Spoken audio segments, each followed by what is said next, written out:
Good morning everyone, welcome back to my YouTube channel. ಇದು day 2 log. ಬೆಳಗ್ಗೆನೆ ಬೇಗ ಎದ್ದು ಸಾಗರ್ಗೆ ಜೀರಾ ವಾಟರ್ ಮತ್ತು ಮಾವಾಗೆ ಮಾಲ್ಟ್ ಮಾಡಿಟ್ಟು ಮೇಲೆ ಬಂದೆ. ಯಥಾರ್ಥ ನೋಡಿದ್ರೆ ಇನ್ನೂ ಎದ್ದಿರಲಿಲ್ಲ. ಸೊ ಅವನ್ನ ಎಬ್ಬರಿಸ್ಕೊಂಡು ನಾವು ಆಡ್ಮಲ್ಲೇಶ್ವರಗೆ ಹೋದ್ವಿ. ಹೋಗ್ತಾ ದಾರಿಲಿ ಸ್ವಲ್ಪ ಲಾಂಗ್ ಡಿಸ್ಟೆನ್ಸ್ ಆಗಿರೋದ್ರಿಂದ ಹೋಗೋಕೆ ಸ್ವಲ್ಪ ಕಷ್ಟ ಆಯಿತು. ಮಗುನ ಕ್ಯಾರಿ ಮಾಡಿಕೊಂಡು ಹಾಯ್ ಮಾಡ್ತಿದ್ದಾನೆ ನೋಡಿ. ಈ ಥರ ಫಸ್ಟ್ ಟೈಮ್ ಅನಿಸುತ್ತೆ ಅವನಿಗೆ, ಮೇದಾಂತ್ಗೆ ಕರ್ಕೊಂಡು ಬಂದಿರೋದು ಆಚೆ ಈ ಥರ ವಾಕಿಗೆ.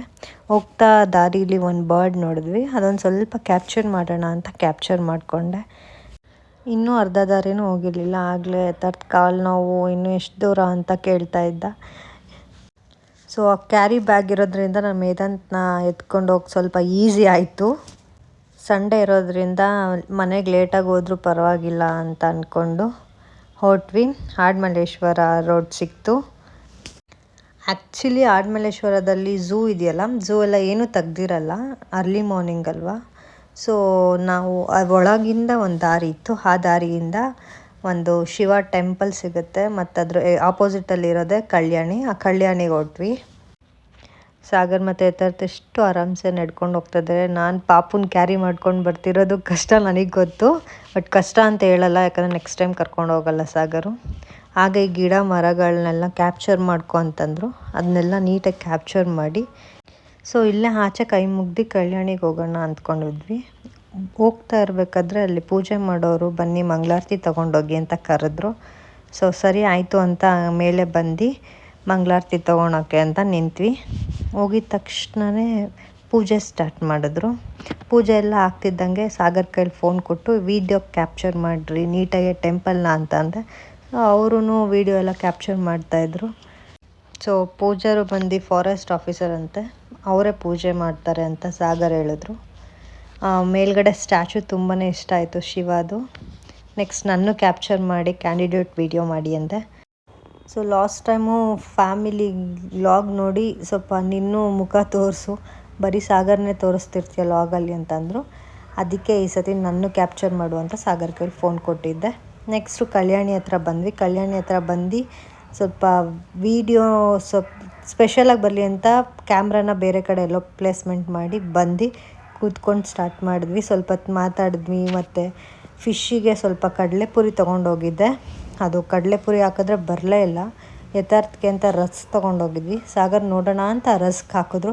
ಆ ರಸ್ಕ್ ಟೇಸ್ಟಿಗೆ ಎಲ್ಲ ಫಿಶ್ಶು ಮೇಲೆ ಬಂದು ಹೋಗ್ತಿದ್ರು. ಸೊ ಅದನ್ನೇ ಹಾಕಿ ಅಂತ ಹೇಳಿ ನಾನು ಸಾಗರ್ ಇಬ್ಬರು ಕಾಫಿ ಕುಡಿತಾ ಮಾತಾಡ್ಕೊಂಡು ಕೂತ್ಕೊಂಡ್ವಿ. ನನಗಂತೂ ಈ ಒಂದು ಪ್ಲೇಸ್ಗೆ ಬಂದಿರೋದು ಒಂದು ವೆಕೇಷನ್ಗೆ ಹೋಗಿರೋ ಥರ ಫೀಲ್ ಅನಿಸ್ತಿತ್ತು. ಫ್ಯಾಮ್ಲಿ ಜೊತೆ ಸ್ವಲ್ಪ ಟೈಮ್ ಸ್ಪೆಂಡ್ ಮಾಡ್ತಿದ್ರೆ ಸ್ವಲ್ಪ ಮೈಂಡ್ ಫ್ರೆಶ್ ಆಗುತ್ತೆ. ಸೊ ಮಕ್ಕಳು ಖುಷಿ ಆಗ್ತಾರೆ, ನಮ್ಮ ಬಾಂಡ್ ಇನ್ನೂ ಒಂದು ಸ್ವಲ್ಪ ಸ್ಪೆಷಲ್ ಆಗುತ್ತೆ. ಸೊ ಯಾರ್ಯಾರು ನನ್ನ ಆಡಿಯನ್ಸು ವ್ಲಾಗ್ ನೋಡ್ತಿದ್ರು ಅವ್ರು ಆದಷ್ಟು ಟೈಮ್ ಕೊಡಿ ಫ್ಯಾಮ್ಲಿಗೆ. ನಮಗಂತೂ ಟೈಮ್ ಹೋಗಿದ್ದೇ ಗೊತ್ತಾಗಲಿಲ್ಲ. ಅಲ್ಲೇ 1 ಅವರ್ ಕಳೆದಿದ್ವಿ. ಮೈನ್ಲಿ ಒಂದು ವಿಷಯ ಹೇಳ್ಬೇಕಂದ್ರೆ, ನನಗಂತೂ ವಾಯ್ಸ್ ಕೊಡ್ಬೇಕಾದ್ರೆ ಏನು ಮಾತಾಡಬೇಕು ಅಂತಲೇ ತಲೆಗೆ ಬರೋಲ್ಲ.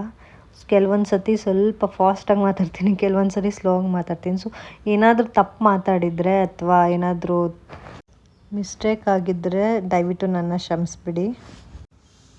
ನಾವು ಮಾರ್ನಿಂಗ್ 7 o'clock ಬಂದಿದ್ದರಿಂದ ಅಲ್ಲಿ ಪಿಕಾಕು ಅದೆಲ್ಲ ನೋಡೋಕ್ಕೆ ಚಾನ್ಸ್ ಸಿಕ್ತು. ಮತ್ತು ಅದು ಸೌಂಡು ಕೂಡ ಅಷ್ಟೇ ಚೆನ್ನಾಗಿ ಕೇಳಿಸ್ತಾ ಇತ್ತು. ನಾವೇನೇ ಮಾತಾಡಿದ್ರು ಸ್ವಲ್ಪ ಎಕೋ ಥರ ಕೇಳಿಸ್ತಾ ಇತ್ತು ವಾಯ್ಸ್ ಎಲ್ಲ. ಆ ಕಲ್ಯಾಣಿ ಅಲ್ವಾ, ಆ ಕಲ್ಯಾಣಿಲಿದ್ದ ಫಿಶ್ಶು ಟೋಟಲ್ಲು ಇದನ್ನೆಲ್ಲ ನೋಡ್ತಾ ಇಬ್ಬರು ಮಕ್ಕಳು ತುಂಬಾ ಎಂಜಾಯ್ ಮಾಡಿದ್ರು. ನೆಕ್ಸ್ಟು ನಾವು ಗಾಡಿ ಪಾರ್ಕ್ ಮಾಡಿದ್ವಲ್ಲ, ಅಲ್ಲೊಂದು ಪಾರ್ಕ್ ಥರ ಇತ್ತು, ಅಲ್ಲಿ ಹೋಗೋಣ, ಅಲ್ಲೊಂದು ಸ್ವಲ್ಪ ಹೊತ್ತು ಮಕ್ಕಳನ್ನ ಆಡ್ಸೋಣ ಅಂತ ಅಂದ್ಕೊಂಡ್ವಿ ನಾನು ಸಾಗರು. ಸೊ ಲೇಟ್ ಆಗುತ್ತೆ ಅಂತ ಅಲ್ಲಿಂದ ಹೊರಟ್ವಿ. ಮೇದಾಂತ್ ಅಂತೂ ಇನ್ನೊಂದು ವೀಕ್ ಹೋದರೆ 1 year ಆಗುತ್ತೆ ಅವನು ಹುಟ್ಟಿ. ಎಷ್ಟು ಬೇಗ 1 year ಆಯಿತು ಅಂತಲೇ ಗೊತ್ತಾಗಿಲ್ಲ. ಪಾಪುಗಂತೂ ಈ ಥರ ಎತ್ಕೊಂಡು ಓಡಾಡ್ತಾ ಇದ್ದರೆ ಊಟ ತಿಂಡಿ ಏನೂ ಕೇಳಲ್ಲ. ಬೆಳಗ್ಗೆ 6:30 ಎದ್ದಿದ್ದು, ನಿದ್ದೆ ಬಂದಿದ್ದರೂ ಮಲಗ್ತಿಲ್ಲ ಅವನು. ಇನ್ನು ಯಥಾರ್ಥ ವಿಷಯಕ್ಕೆ ಬಂದರೆ ಅಮ್ಮ ಸಿಕ್ಕಾಪಟ್ಟೆ ತರಲೆ, ಅವ್ನು ಹಿಡ್ದೇ ನಮಗೆ ಸಾಕಾಗುತ್ತೆ. ಅವ್ರ ಅಪ್ಪಂಗಂತೂ ಇವತ್ತು ಯಾಕಾದರೂ ಕರ್ಕೊಂಬಂದು ಅನಿಸ್ಬಿಟ್ಟಿದೆ. ಬರ್ಬೇಕಾರೆ ಮೇದಾಂತನ ನಾನು ಕ್ಯಾರಿ ಮಾಡ್ಕೊಂಡು ಬಂದಿದ್ನಲ್ಲ, ಸೊ ಹೋಗ್ಬೇಕಾರೆ ನೀವೇ ಕ್ಯಾರಿ ಮಾಡಬೇಕು ಅಂತ ಮೊದಲೇ ಸಾಗರ್ಗೆ ಹೇಳಿದ್ದೆ. ಹಾಗಾಗಿ ಅವರು ಸರಿ ಅಂತ ಹೇಳಿ ಕ್ಯಾರಿ ಮಾಡಿಕೊಂಡು ಬರ್ತಾಯಿದ್ವಿ. ನಾನು ಎಲ್ಲೇ ವೀಡಿಯೋ ಕ್ಯಾಪ್ಚರ್ ಮಾಡಬೇಕು ಅಂತ ಸ್ವಲ್ಪ ಸ್ಪೆಷಲಾಗಿ ಕ್ಯಾಪ್ಚರ್ ಮಾಡಬೇಕು ಅಂತ ಫೋನ್ ಇಟ್ಟಿದ್ರು, ಆ ಕ್ಯಾಮ್ರಾ ಮುಂದೆ ಹೋಗಿ ನಿಂತ್ಕೊಂಡ್ಬಿಡ್ತಿದ್ದೆ ಯಥಾರ್ಥ. ಮುಂಚೆ ಎಲ್ಲಾದರೂ ಹೋಗಬೇಕು ಅಂದರೆ ನಾವು ಒಂದಿನ ಮುಂಚೆನೇ ಯಾವ ಬಟ್ಟೆ ಹಾಕ್ಕೋಬೇಕು, ಯಾವ ಶೂಸ್ ಹಾಕ್ಕೋಬೇಕು, ಯಾವ ಥರ ರೆಡಿ ಆಗಬೇಕು ಅಂತ ಯೋಚನೆ ಮಾಡ್ತಿದ್ವಿ. ಬಟ್ ಈಗ ಎಲ್ಲಾದರೂ ಹೋಗಬೇಕು ಅಂದರೆ ಏನು ತೊಗೊಬೇಕು, ತಿನ್ನೋಕ್ಕೆ ಮಕ್ಳಿಗೆ ಕುಡಿಯೋಕ್ಕೆ ಏನು ತೊಗೋಬೇಕು, ಸೊ ಒಂದು ಎಕ್ಸ್ಟ್ರಾ ಡ್ರೆಸ್ಸಸ್ ಇಟ್ಕೊಳ್ಳೋಣ ಅಥವಾ ಪ್ಯಾಂಪಸ್ ಇಟ್ಕೊಳ್ಳೋಣ, ಈ ಥರ ಮೈಂಡ್ ಬರುತ್ತೆ ನನಗಂತೂ.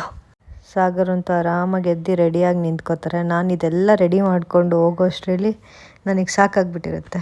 ಹೋಗ್ತಾ ದಾರಿಲಿ ಪಿಕಾಕ್ ನೋಡಿದ್ವಿ, ತುಂಬ ಚೆನ್ನಾಗಿತ್ತು. ಬಟ್ ನಾವು ಸೌಂಡ್ ಮಾಡ್ತಿದ್ರಿಂದ ಅದು ಬೇರೆ ಕಡೆ ಹೋಗ್ಬಿಡ್ತು. ಆದರೂ ಎಷ್ಟಾಗುತ್ತೋ ಅಷ್ಟು ಲಾಂಗ್ ಡಿಸ್ಟೆನ್ಸಿಂದನೇ ಕ್ಯಾಪ್ಚರ್ ಮಾಡಿದ್ದೀನಿ ವಿಡಿಯೋ. ಚೆನ್ನಾಗಿ ಬಂದಿದೆ ನೋಡಿ. ಕ್ಯಾಮ್ರಾ ಪ್ಲೇಸ್ ಮಾಡಿ ನೆಟ್ಕೊಂಡು ಹೋಗೋದು ವಿಡಿಯೋ ಆಗಲಿ ಅಂದರೆ ಇವನು ಹೋಗಿ ಅಲ್ಲೇ ಕೂತ್ಬಿಟ್ಟಿದ್ದಾನೆ. ನೆಕ್ಸ್ಟು ಸಾಗರ್ ಕೈಲಿ ಫೋನ್ ಕೊಟ್ಟು ನಂದು ಮತ್ತು ಯಥಾರ್ಥದ್ದು ಒಂದು ವಿಡಿಯೋ ಕ್ಯಾಪ್ಚರ್ ಮಾಡು ಅಂತ ಹೇಳಿದೆ. ಅವರು ಸರಿ ಅಂತ ಮಾಡಿದ್ರು. ಅಲ್ಲಿಂದ ಓಡಿ ಬರ್ತಾನೆ. ನಾನು ನಾರ್ಮಲ್ ವೀಡಿಯೋ ಮಾಡಿ ಅದನ್ನ ನಾನು ಸ್ಲೋ ಮೂವ್ ಹೋಗ್ತಾರ ಮಾಡಿಕೊಡ್ತೀನಿ ಸೆಟ್ಟಿಂಗಲ್ಲಿ ಅಂತ ಅಂದರೆ ಅದನ್ನು ಮಾಡಿದ್ರು. ಚೆನ್ನಾಗಿ ಬಂತು. ನೆಕ್ಸ್ಟ್ ಯಾವುದು ರೀಲ್ ಅಪ್ಲೋಡ್ ಮಾಡೋಣ ಇನ್ಸ್ಟಾದಲ್ಲಿ. ನೆಕ್ಸ್ಟ್ ಹೋಗ್ತಾ ಈ ಫ್ಲವರ್ ಸಿಕ್ತು. ಈ ಫ್ಲವರ್ ನೋಡಿದ ತಕ್ಷಣ ನಂಗೆ ಬೆಟ್ಟದ ಹೂವು ನೆನಪಾಯಿತು. ಇದು ಕಲರ್ ತುಂಬ ಚೆನ್ನಾಗಿತ್ತು. ಮೇದಂತಂತೂ ಆಗಲಿ ನಿದ್ದೆ ಮಾಡ್ತಾ ಇದ್ದ, ಲೈಟಾಗಿ ನಿದ್ದೆ ಬಂದುಬಿಟ್ಟಿತ್ತು ಅವನಿಗೆ. ಸೊ ಹೋಗ್ಬೇಕಾದ್ರೆ ಒಂದು 5 ಪ್ಯಾರೆಟ್ ನೋಡಿದೆ. ಸರಿ ಕ್ಯಾಪ್ಚರ್ ಮಾಡೋಣ ಅಂತ ಫೋನ್ ತೆಗ್ದು ಕ್ಯಾಮ್ರಾ ಆನ್ ಮಾಡೋ ಅಷ್ಟರಲ್ಲಿ ಎರಡು ಪ್ಯಾರೆಟ್ ಆಗೋಯ್ತು. ಯಾವಾಗಲೂ ಹೀಗೆ ಆಗುತ್ತೆ. ನೆಕ್ಸ್ಟ್ ಅವ್ರನ್ನ ಪಾರ್ಕಿಗೆ ಕರ್ಕೊಂಡು ಬಂದ್ವಿ. ಪಾರ್ಕಲ್ಲಿ ಆಟ ಆಡ್ಸೋಣ ಅಂತ ನಾನು ಸಾಗರ್ ಕೈಲಿ ಫೋನ್ ಕೊಟ್ಟು ನನ್ನ ಮಕ್ಕಳನ್ನ ಇಬ್ಬರೂ ಚೆನ್ನಾಗಿ ಕ್ಯಾಪ್ಚರ್ ಮಾಡಿ ಅಂದರೆ ನನ್ನನ್ನೇ ನೀಟಾಗಿ ಕ್ಯಾಪ್ಚರ್ ಮಾಡಿ. ಸೊ ನಮ್ಮ ದೊಡ್ಡಮ್ಮ ಅವರು ಬೀಡು ಮಾಡ್ತಿರೋದ್ರಿಂದ ಅಲ್ಲೇ ಊಟ ತಿಂಡಿಗೆ ಬನ್ನಿ ಅಂತ ಹೇಳಿದರು. ಅಲ್ಲಿಗೆ ಲೇಟ್ ಆಗುತ್ತೆ ಹೋಗೋಕ್ಕೆ ಅಂತ ಅಂದ್ಬಿಟ್ಟು ಮೇದಂತನ ಕರ್ಕೊಳಕ್ಕೆ ಹೋದರೆ ಅವನಂತೂ ಬರ್ತಾನೆ ಇರಲಿ. ಇವರಿಬ್ಬರು ವೀಡಿಯೋ ಕ್ಯಾಪ್ಚರ್ ಮಾಡೋದು ಅಂದರೆ ನನಗೊಂಥರ ಖುಷಿ. ಎಷ್ಟು ಚೆನ್ನಾಗಿ ಜೊತೆಲೇ ಇದ್ದಾರೆ ನೋಡಿ. ಇಂದು ಮನೇಲಿ ಹಿಂಗಿರಲ್ಲ, ಯಥಾರ್ಥ ಸುಮ್ಮನೆ ಹೊಡಿತಾನೆ ಇರ್ತಾನೆ ಮೇದಂತಕ್ಕೆ. ಇಲ್ಲಿ ಆಚೆ ಬಂದಿರೋದ್ರಿಂದ ಈಗಲಾದರೂ ಅವನ್ನ ಚೆನ್ನಾಗಿ ನೋಡ್ಕೊತಾ ಇದ್ದಾನೆ ಅಂತ ಒಂದು ವೀಡಿಯೋ ಕ್ಯಾಪ್ಚರ್ ಮಾಡಿದೆ. ಗಾಡಿ ಕೀನ ಗಾಡಿಲೇ ಬಿಟ್ಟು ಇಡೀ ಆಡ್ಮಲ್ಲೇಶ್ವರ ಎಲ್ಲ ಓಡಾಡಿಸಿ ಲಾಸ್ಟಿಗೆ ಬಂದು ಗಾಡಿ ಕೀಯಲ್ಲಿ ಅಂತ ನನ್ನ ಕೇಳಿದ್ರು. ಆಮೇಲೆ ಸ್ವಲ್ಪ ಮುಂದೆ ಹೋಗಿ ನೋಡಿದ್ರೆ ಗಾಡಿ ಕೀ ಗಾಡಿಲೇ ಇತ್ತು. ಸರಿ ಅಂತ ಹೊರಟ್ವಿ ಅಲ್ಲಿಂದ. ಅಲ್ಲಿ ಹೋಗ್ತಾ ಶಿವ ಟೆಂಪಲ್ ಇದೆಯಲ್ಲ ರೋಡಲ್ಲೇ, ಅಲ್ಲಿ ಒಂದೆರಡು ಹಸುಗಳಿತ್ತು. ಆ 2 ಹಸುಗಳನ್ನ ಮಕ್ಕಳು ಇಬ್ರಿಗೂ ತೋರಿಸ್ಕೊಂಡು, ಮತ್ತು ಶಿವ ಟೆಂಪಲ್ ಒಳಗಡೆನೇ ಒಂದು ಫಿಶ್ ಬೌಂಡ್ರಿ ಇದೆ, ಅದನ್ನು ಯಥಾರ್ಥಿಗೆ ತೋರಿಸೋಣ ಅಂತ ಕರ್ಕೊಂಡೋದ್ವಿ. ಅವ್ನು ನೋಡಿ ಫಿಶ್ಶು ಅದೆಲ್ಲ ನೋಡಿ ಅಲ್ಲೇ ಡ್ಯಾನ್ಸ್ ಮಾಡೋಕ್ಕೆ ಸ್ಟಾರ್ಟ್ ಮಾಡ್ದೆ. ಮತ್ತು ನೆಕ್ಸ್ಟ್ ಅದೆಲ್ಲ ನೋಡಿಕೊಂಡು ರಿಟರ್ನ್ ಇಲ್ಲಿ ಹಸು ಹತ್ರ ಬಂದ್ವಿ.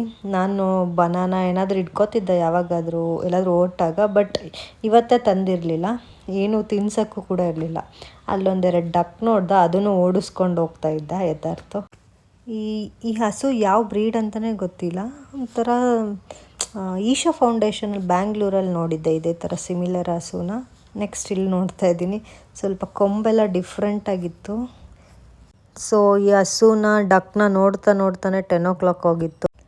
ಟೈಮ್ ಆಗಿಬಿಡ್ತು ಅಂತ ಸೀದಾ ಮನೆಗೆ ಹೋಗ್ಬಿಡೋಣ ಅಂತ ಮನೆಗೆ ಹೊರಟ್ವಿ. ಯೂಶ್ವಲಿ ನಮ್ಮ ಮನೆ ರೋಡಲ್ಲಿ ಒಬ್ಬರು ಆಚೆ ಇರಲ್ಲ, ಎಲ್ಲ ಒಳಗಿರ್ತಾರೆ. ನೆಕ್ಸ್ಟು ಮನೆಗೆ ಬಂದು ಸೀದಾ ರೂಮಿಗೆ ಬಂದ್ವಿ. ಫ್ರೆಶ್ ಅಪ್ ಆಗಿ ಹೊರಬೀಡು ಹತ್ರ ಹೋದ್ವಿ. ಸೊ ಈ ಥರ ಊರ ಕಡೆ ಎಲ್ಲ ಹೊರಬೀಡು ಅಂತ ಮಾಡ್ತಾರೆ. ಅಲ್ಲೇ ಚಿಕನ್ ಮಟನ್ ಎಲ್ಲ ಮಾಡಿ ಅಲ್ಲೇ ತಿಂದು ಬರೋದು, ಇದನ್ನು ಹೊರಬೀಡು ಅಂತಾರೆ. ಹೋಗಿದ ತಕ್ಷಣ ಟಿಫನ್ಗೆ ಅಂತ ಬಿರಿಯಾನಿ ಮಾಡಿದ್ರು. ಬಿರಿಯಾನಿ ತಿಂದು ಸಾಗರ್ ಶಾಪಿಗೆ ಹೋದರು. ನೆಕ್ಸ್ಟ್ ನಾನು ಅಷ್ಟೊಂದು ವೀಡಿಯೋ ಕ್ಯಾಪ್ಚರ್ ಮಾಡೋಕ್ಕಾಗಲಿಲ್ಲ.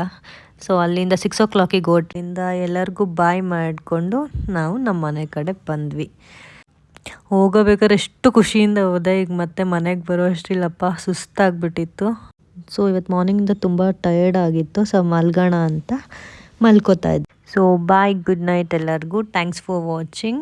Next video ಕಾಯ್ತೀರಿ.